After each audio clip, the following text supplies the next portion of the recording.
The emotion that you got out of the team on the weekend, is that something you can tap into? Well, if you can do it once, you can do it multiple times. If I have to go to the well all the time to get emotion out of our group, that's probably going to be a long season. So hopefully we can do the right thing so they can see the differences in the way that we play and our approach to it all, so it can be a collective effort.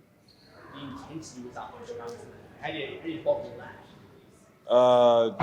Maybe I should just put the Brisbane film on repeat that I showed them. But look, when you're competitive and you're trying to achieve a certain level of play consistently, that has to become the bottle as opposed to just when we feel like it. So talk about how we felt after Saturday. And I never talked about the scoreboard during Saturday's game. It was the way that we play. And if you play the game the right way, you get rewarded. And for me, examples of that is Mitch Norton hits a late clock three. All of a sudden, the ball just bounces your way a little bit better. And against Brisbane, we certainly didn't deserve that with our approach to the game. With you, the halfway mark of the season is Monday. Do you start looking ahead to see where you have to get to in terms of wins to at least get into a play-in spot? No, as I just said, the way we play will take care of the wins or the losses. So if we don't play well, we just accumulate losses. If we play well, those wins will come. And if you look across the league, I think that's a common trend with how so many teams are just up and down. So we need to find consistency within our play for a longer period of time. I can guarantee you the wins will take care of themselves that way. How do you, consistency has been the theme all season, and you come off great wins and follow up with sometimes disappointing performances. Have you looked at why that might be the case and what you can do to sort of find that consistency in the back half of the season? Oh, for sure. Like the consistency of individual performers. You would say Bryce Cotton has been an individual performer all season long. Brady Manick has become a very consistent player probably over the last month. Webster showed glimpses last game. Tayshaun Thomas shows glimpses. Luke Travers shows glimpses. It has to get out of the glimpse stage. It has to become consistent. And the more players you have playing on a consistent level, the more that happens. New Zealand and Sydney, the reason they're 1 and 2 is they have a number of consistent performers. We just haven't had that. So you've been relying too much on individual brilliance to win games as opposed to a collective, consistent approach? Not at all. Not at all. I'm just saying that we need our individuals to be consistent performers. You look at some of our guys' career statistics; they're well below their career statistics. Brady Manick, he's the best example. We're playing better as a team because he's been a consistent performer over probably the last month, 3 weeks a month. If we can get some more guys in that box, we're going to be a very good team. Are you seeing signs that other guys are starting to head in that direction now? Obviously, with Corey on the weekend, said Bryce obviously expects to be with Brady. Are you seeing more guys starting to lift? Yeah, look, we're a team full of teasing. Like Luke Travers, Saturday, I felt like he was back to a acceptable standard of defense because he's getting deflections, he's blocking shots, and then his offense comes from that. Where previously he was gambling, he was getting blown by his man. Tayshaun, his aggressiveness ebbs and flows a little bit too much for my liking, but when he's in an aggressive mindset, the best example of him, Southeast Melbourne, he shot 1 for 11. We won the game because he was assertive.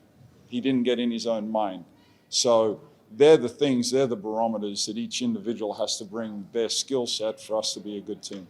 So has it been a case of the players haven't applied themselves mentally as well as you would have wanted throughout the season? When you talk about like Luke has a great game where he's really switched on and quiet and aggressive, same with Sean, but in other games they're not. Is it that they're not approaching the game in the right way?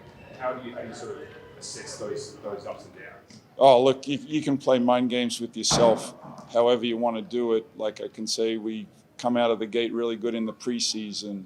Guys are in different stages of their career, so they're trying to figure that out. Like LT, we're very demanding of what we want from him, but he's also 20, 21 years old, and this is the first time I would say that we're looking at him to be a consistent performer and his play really reflects in wins and losses. So he's not going to be perfect every time, but with the opportunity that he's been afforded right now, at some stage, we'll get dividends from that.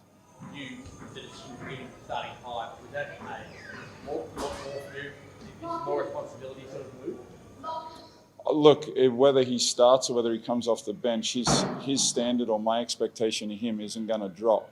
Now, the way we were playing, I felt like we needed a change up to try and bring some different dynamic to our playing style. Obviously, it was very successful with Mitch Norton coming off the bench. He come off, played with a nice calmness about himself and a positiveness. So, there's a time and place for everything. And I was fortunate enough those moves worked on Saturday. No, that's certainly good moves. Yeah. Is that so? I presume you go back to the well there with that sort of starting 5 again.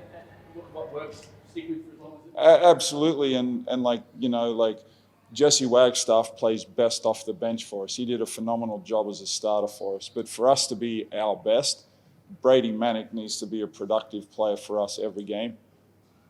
Putting him to the bench allowed him to sort through becoming a professional.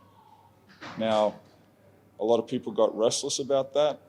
I believed in the kid. And there's always a way that you have to handle it and push through it. So with the obviously Bryce, Corey, Luke, Brady, and Sean, it gives you a different sort of mix to what the other mixes you've had, isn't it? Do you feel it gives you more options to call different things on the floor with that sort of combination? Yeah, and any sport is finding the right combinations. And when you go to the bench, the guys you're bringing off the bench, are they comfortable getting the best out of each other? So for sure, we're just trying to figure out what our best lineups are. Opposition, how do we play against different playing styles? Because throughout the league, there's different styles of play, no doubt. What are you expecting from Adelaide on? When do you play? Tomorrow. Friday. Yeah. Friday. Yeah. It's 100 days. I've been flying around the country. I'm not sure what day it is. So yeah. What are you expecting from Adelaide? Look, they're an up-tempo, energetic, very athletic team that likes to be disruptive, and they prey on your mistakes. We were atrocious at RAC against them last time. We should be motivated just to go in to perform better because we were not good as a team, we were not good as individuals. Adelaide's going to play the way they do. Mitch McCarron, Robert Franks, Antonio Cleveland, Anthony Drimmick, they're not changing as players, but can we step up to the challenge nearly man-to-man and say, I'm going to be responsible for slowing this guy down? When you look back at the tape from last time you played them, is it clear what you need to do to be more competitive? Look, they virtually just beat us one-on-one, straight line drives, and it doesn't matter how good of a coach, individual you are. If you get driven straight line, there's no defense that can get set to defend that. Personal pride will come into this game.